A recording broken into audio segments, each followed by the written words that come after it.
أعوذ بالله من الشيطان الرجيم بسم الله الرحمن الرحيم يا أيها الذين آمنوا إن تطيعوا الذين كفروا يردوكم على أعقابكم فتنقلبوا خاسرين.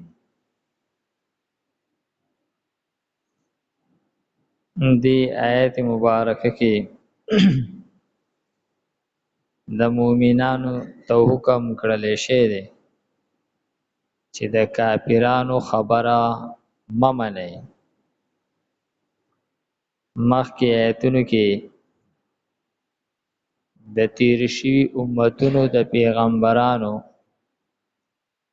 او د هغه امتونو د نیکانو خلکو مجاهدینو ښه صفات بیان شو او د هغه صفاتو د اختیارولو ترغیب بیان کړل شو. په دې آیت مبارکه کې د کافرانو د تابعداري نه کولو حکم بیانوي. فرمایي چې دا آیت مبارکه خو خاص باغ موقع نازل شو چې کله غزوه احد کې مؤمنانو ته هغه ډیر زیات تکلیف ورسید او د شکست حالات جوړ شول،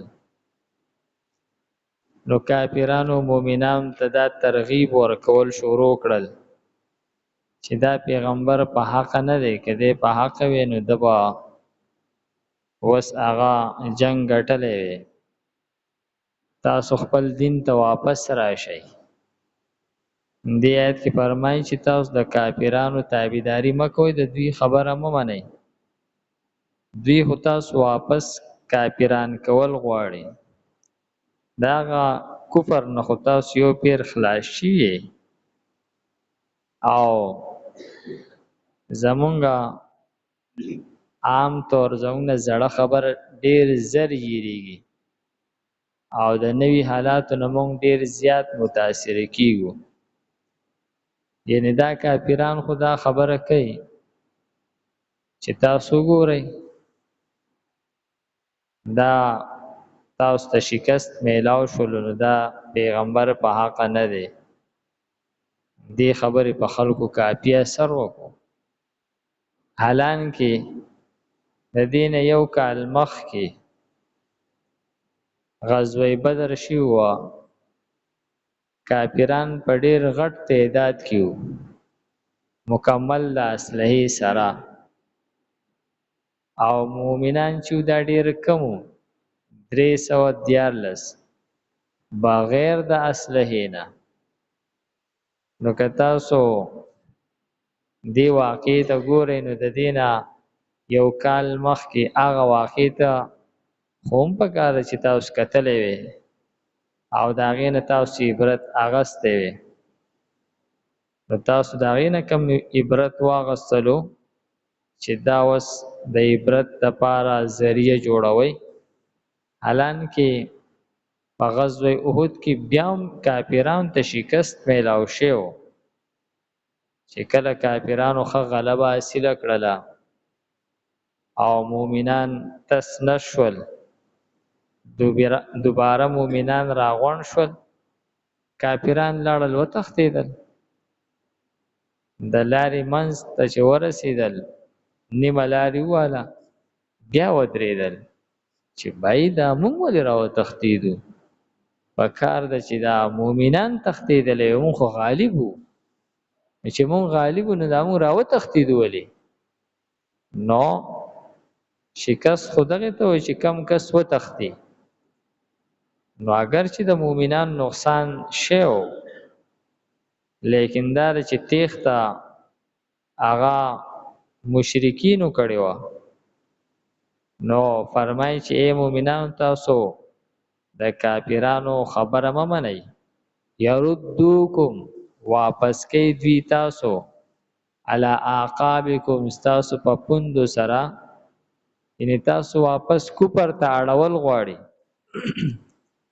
فتنقلبوا خاسرین نو تاسو به تاوانیان شئ.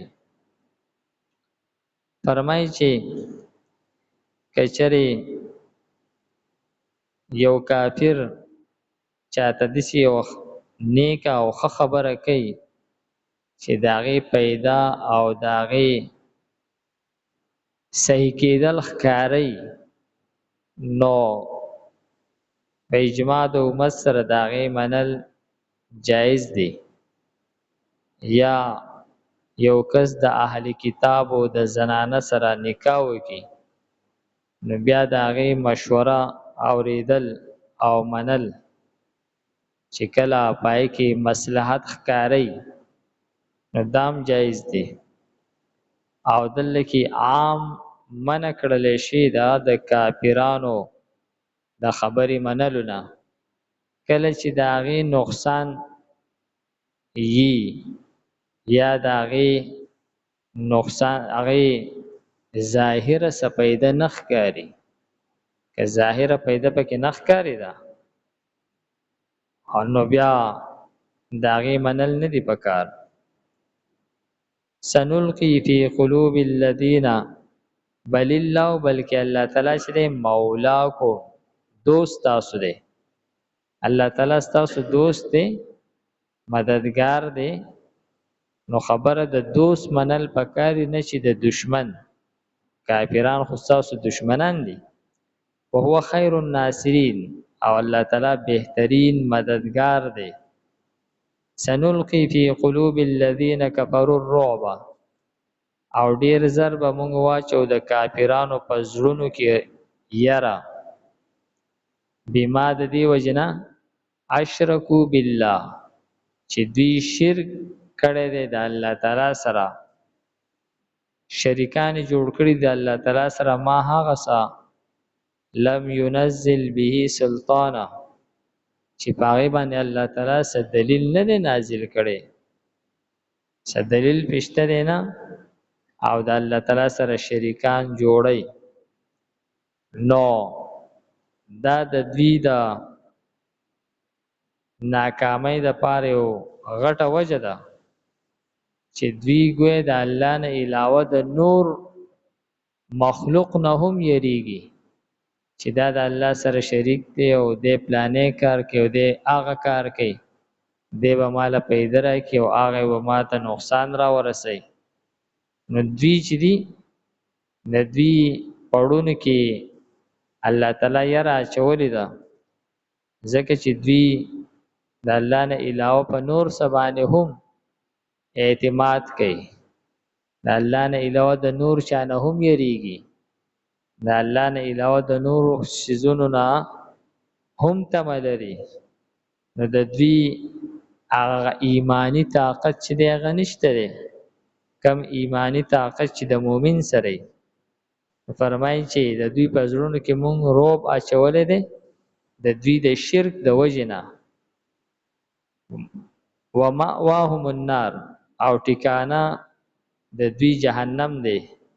وبئس مثوى الظالمین او ډیره بده ټکانه ده د ظالمانو.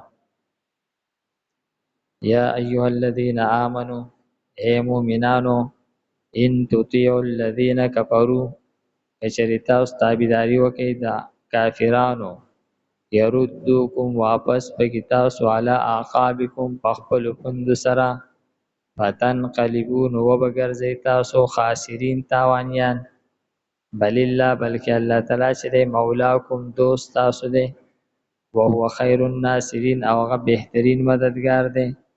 سنلقي زر دی چې وابچوم فی قلوب الذین کفروا فزرونو د کافرانو کې الرعب یرا بما د دی وجه اشرکو چې دوی شرک کړي دی بالله په الله سره ما د هغه څه لم ينزل چې نه دی نازل کړي به په دې سره سلطانن دلیل. ومأواهم او ټکانه د دوی النار اور دی. وبئس مثوى الظالمین او ډیر بد ټکانه د کافرانو ده. الحمد لله رب العالمين والعاقبة للمتقين والصلاة والسلام على خير خلقه محمد وآله وأصحابه أجمعين. پروردگار زموږ دا ناسته په خپل دربار کې قبول کړي. پروردگار موږ ته قرآن پاک سمجھ بوجھ را نصیب کړي. د مرګ نه مخکې د عمل کولو توفیق راکړي. صلی الله تعالی علی خیر خلقه محمد و آله و اصحابه اجمعین برحمتک یا ارحم الراحمین.